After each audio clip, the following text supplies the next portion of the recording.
جیسا کہ آپ دیکھ سکتے ہیں ہمارے سامنے یہ ایک ڈبہ بنا ہوا ہے، اس کو ہم مستطیل کہتے ہیں یا ریکٹینگل انگلش میں کہتے ہیں۔ اس کے 3 برابر حصے ہوئے ہیں، یہ 3 برابر حصے ہو گئے اور ان میں سے 2 حصے رنگ کر دیے گئے۔ تو اس حساب سے اگر اس ڈبے کی ہمیں کسر لکھنی ہو تو پہلی بات تو یہ ہے کہ اس کے جو 3 حصے ہوئے ہیں اس کی وجہ سے نیچے آ جائے گا 3، اور اس کسر میں اوپر والا نمبر کیا ہوگا؟ بھائی صاف سی بات ہے، 2 حصے رنگ کیے ہوئے تو اوپر والا نمبر آ جائے گا 2۔ ٹھیک ہے جی، یہ ہمارے پاس کسر آ گئی اس ڈبے کی۔ ہم دیکھیں گے کہ اس کسر کے حساب سے اور کتنی مساوی کسر بن سکتی ہیں، یعنی کہ کتنے ایکویولنٹ فریکشنز بن سکتے ہیں۔ تو ہم ایسا ہی ایک اور ڈبہ لے لیتے ہیں، لیکن اس کی تھوڑی سی شکل ہم تبدیل کر دیتے ہیں۔ یہ ہمارے پاس ایک اور ایسا ڈبہ آ گیا، اور اس میں اگر آپ دیکھیں تو یہاں 3 نہیں 6 برابر خانے ہیں، 6 برابر حصے ہیں، یہ 1 2 3 4 5 6، اور اگر ان 6 حصوں میں سے ہم 4 حصے رنگ کر دیں تو اس کی کسر کیا ہو جائے گی؟ اس کی کسر ہو جائے گی، نیچے آ جائے گا 6 اور اوپر آ جائے گا 4، اوپر ہم لکھ دیں گے 4۔ اب اگر ہم ان دونوں شکلوں کا آپس میں موازنہ کریں تو ان دونوں شکلوں کا ناپ آپس میں برابر ہے، اسی طریقے سے ان کے جو رنگ ہوا علاقہ ہے وہ بھی آپس میں بالکل برابر ہے۔ اس کا مطلب کہ یہ دونوں بنیادی طور پہ آپس میں برابر کسر ہیں، 2/3 اور 4/6۔ ایسی ہی ہم ایک اور شکل اپنے سامنے لے آتے ہیں۔ اب یہاں ہم کیا دیکھتے ہیں کہ مستطیل تو اتنا ہی بڑا ہے، لیکن اس کے خانے بڑھ گئے، اس دفعہ اس کے 9 برابر حصے ہو گئے، اور ان 9 برابر حصوں میں سے ہم نے 6 حصے رنگ کر دیے۔ تو اب کیا کسر آئے گی؟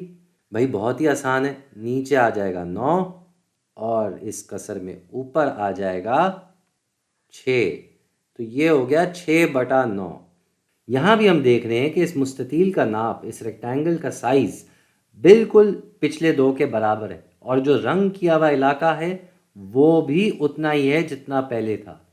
تو بھلے یہ اوپر 6 ہو گیا ہو یا اور نیچے 9 ہو گیا ہو، یہ پھر بھی آپس میں برابر ہی رہے گا۔ تو اس میں یہی ہوتا ہے کہ اگر اس 2 کو ہم 2 سے ضرب دے رہے ہیں اور اس 3 کو بھی ہم 2 سے ضرب دے رہے ہیں تو یہ کسر میں کوئی فرق نہیں آئے گا، ان کے نمبر بدل جائیں گے لیکن ان کی مقدار وہی رہے گی۔ اس چیز کو ہم نمبر لائن کے ذریعے بھی سمجھ لیتے ہیں۔ یہ ہمارے سامنے نمبر لائن آ گئی، جیسا کہ آپ دیکھ سکتے ہیں یہ 0 سے لے کے 1 تک کی اس کی حدود ہے، اور اس کے 3 حصے ہوئے ہیں، یہ ایک حصہ، یہ دوسرا حصہ، یہ تیسرا حصہ۔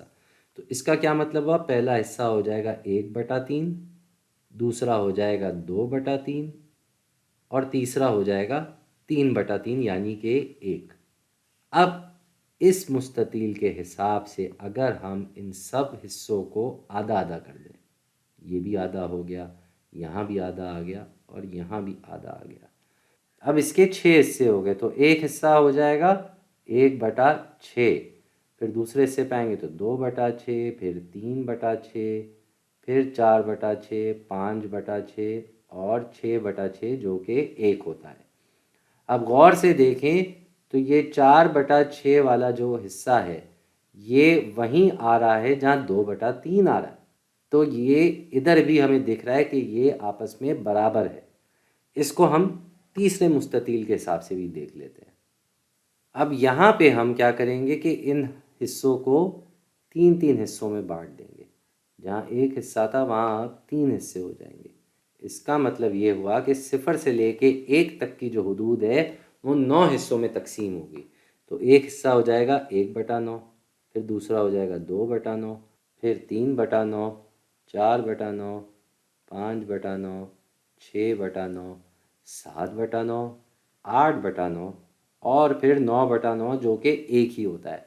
یہاں بھی ہم کیا دیکھ رہے ہیں کہ 6/9 جو ہے وہ اسی نشان پہ آ رہا ہے جہاں 2/3 آ رہا ہے، تو اس سے ثابت ہوتا ہے کہ یہ بنیادی طور پہ برابر ہیں آپس میں، یہ دونوں کسر آپس میں برابر ہیں۔ اور یہ مساوی کسر کب ہوتی ہیں؟